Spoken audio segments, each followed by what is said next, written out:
Global spear academy में आपका स्वागत है। देखिए, अक्सर ऐसा होता है कि कोई एक घटना, बस एक घटना पूरी दुनिया में हलचल मचा सकती है और देशों को एक ऐसे चक्रव्यूह में खींच सकती है जिसकी उन्होंने कल्पना भी नहीं की होती। आज हम एक ऐसी ही गुत्थी को समझने की कोशिश करेंगे जिसने पाकिस्तान को एक बहुत ही मुश्किल मोड़ पर लाकर खड़ा कर दिया है। चलिए इस मामले की तह तक चलते हैं। तो इस कहानी की शुरुआत होती है एक ऐसी घटना से जो पहले कभी नहीं हुई। बलूचिस्तान लिबरेशन आर्मी यानी बीएलए, जो दशकों से जमीन पर ही लड़ती आ रही थी, उसने पहली बार समंदर के रास्ते हमला किया। और ये कोई छोटी मोटी झड़प नहीं थी। ग्वादर के पास पाकिस्तानी कोस्ट गार्ड के 3 जवानों की जान चली गई। इस एक हमले ने पूरे इलाके में जैसे सनसनी फैला दी। तो यहां सवाल ये उठता है कि समंदर में हुआ एक हमला भला पूरे दक्षिण एशिया की जियोपॉलिटिक्स में सुनामी कैसे ला सकता है? इसका जवाब पता है सिर्फ हमले में नहीं है, बल्कि इसकी टाइमिंग, इसकी लोकेशन और इसके पीछे जो बड़े बड़े दांव पेच हैं उनमें छिपा है। तो सबसे पहले इस हमले के स्ट्रेटेजिक मतलब को समझते हैं। ये सिर्फ एक और आतंकी कार्रवाई नहीं थी। नहीं, बिल्कुल नहीं। ये लड़ाई में एक पूरी तरह से नए और कहीं ज्यादा खतरनाक मोर्चे के खुलने का ऐलान था। यह हमला हुआ ग्वादर पोर्ट के पास। अब ग्वादर की अहमियत तो हम सब जानते हैं। ये चीन पाकिस्तान इकोनॉमिक कॉरिडोर का दिल है और ईरान के बॉर्डर से बिल्कुल सटा हुआ है। तो जाहिर है इस जगह को चुनना कोई इत्तेफाक नहीं हो सकता। ये एक सोचा समझा कदम था जिसका मैसेज इस्लामाबाद से लेकर बीजिंग तक पहुंचाना था। तो असल बात यह है कि इस एक हमले ने पूरा खेल ही बदल दिया है। जरा सोचिए, अब तक बीएलए सिर्फ जमीन पर लड़ रहा था, लेकिन अब समंदर में अपनी ताकत दिखाकर उन्होंने पाकिस्तान के 700 किलोमीटर लंबे कोस्ट लाइन पर उसके कंट्रोल को सीधी चुनौती दे दी है। और यही नहीं, अब पाकिस्तानी नेवी को बाहरी खतरों के साथ साथ एक अंदरूनी दुश्मन पर भी नजर रखनी होगी। इससे उनके रिसोर्सेज बुरी तरह बढ़ जाएंगे। अब जरा तस्वीर को थोड़ा और बड़ा करते हैं। देखते हैं कि ये अंदरूनी मामला इंटरनेशनल लेवल पर क्या हलचल मचा रहा है, क्योंकि ये हमला ऐसे वक्त पर हुआ है जब पूरी दुनिया की नजरें पाकिस्तान पर टिकी हुई हैं, और वो भी एक बहुत ही नाजुक वजह से। देखिए, एक तरफ पाकिस्तान के अपने घर में विद्रोह की आग भड़क रही है और दूसरी तरफ अमेरिका का जबरदस्त प्रेशर है कि पाकिस्तान अपने पड़ोसी ईरान के साथ एक बेहद जरूरी शांति वार्ता की मेजबानी करे। मतलब पाकिस्तान एक ही वक्त में 2 बिल्कुल अलग और एक दूसरे के उलट मोर्चों कर फंसा हुआ है। और हां, यह कोई मामूली सी गुजारिश नहीं है। ट्रंप एडमिनिस्ट्रेशन तो बिल्कुल अड़ गया था। उन्होंने साफ साफ कह दिया था कि अगर अमेरिका और ईरान में बातचीत होगी तो वो सिर्फ और सिर्फ पाकिस्तान में ही होगी।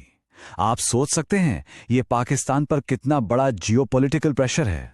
इस प्रेशर और खतरे की गंभीरता का अंदाजा इस बात से लगाइए कि पाकिस्तान को इन बातचीत के लिए ब्लू बुक प्रोटोकॉल लागू करना पड़ा। ये एक तरह का हाई अलर्ट होता है जिसमें देश की सारी सुरक्षा एजेंसियां एक साथ मिलकर काम करती हैं। इसे एक्टिवेट करने का मतलब यही है कि सरकार को जमीनी स्तर पर एक बहुत ही गंभीर खतरे का अंदेशा है। लेकिन कहानी में अब आता है एक जबरदस्त ट्विस्ट। कुछ लीक्ड डॉक्यूमेंट सामने आते हैं और ये वो जानकारी है जिसने पूरे समीकरण को और भी ज्यादा पेचीदा और खतरनाक बना दिया है। इन लीक से पता चला कि पाकिस्तान और सऊदी अरब के बीच एक सीक्रेट डिफेंस डील, जिसे 2025 के लिए बनाया गया था, उसे वक्त से पहले ही अभी ही एक्टिवेट कर दिया गया है। ये कोई मामूली समझौता नहीं, बल्कि एक स्ट्रेटेजिक म्यूचुअल डिफेंस एग्रीमेंट है। इसका मतलब है कि दोनों देश एक दूसरे की हिफाजत के लिए सैन्य तौर पर बंधे हुए हैं। और इस समझौते की सबसे, कह सकते हैं, विस्फोटक शर्त ये एक लाइन है: सऊदी अरब पर हमला पाकिस्तान पर हमला माना जाएगा।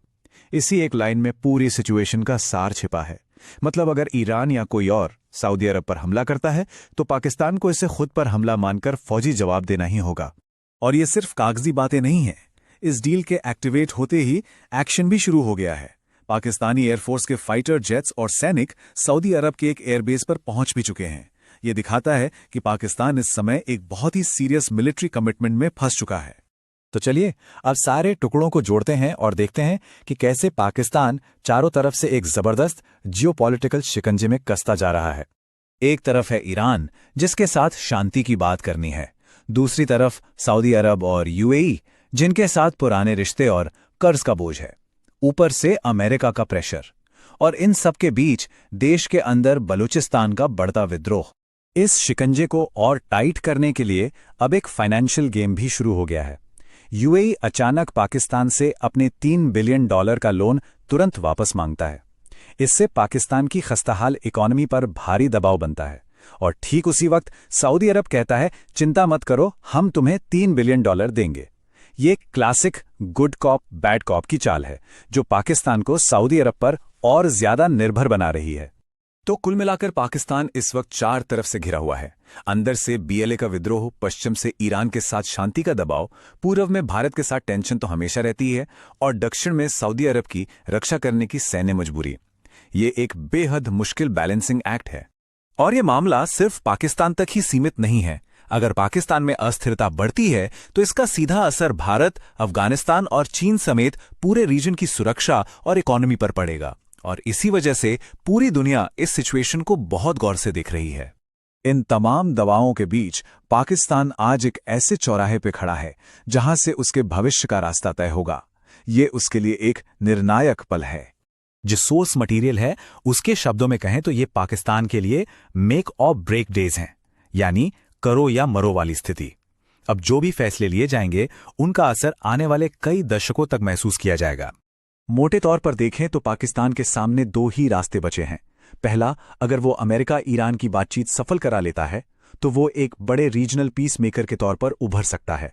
लेकिन अगर ये बातचीत फेल हो जाती है तो पूरी संभावना है कि वो सऊदी अरब और अमेरिका की तरफ से ईरान के साथ एक सीधे टकराव में खिंच जाएगा। तो आखिर में सवाल यही है, पाकिस्तान आगे कौन सा रोल निभाएगा, एक शांतिदूत का या किसी और की लड़ाई में एक प्रॉक्सी का? उसका अगला कदम न सिर्फ उसका बल्कि पूरे दक्षिण एशिया का भविष्य तय करेगा। हमारे साथ जुड़ने के लिए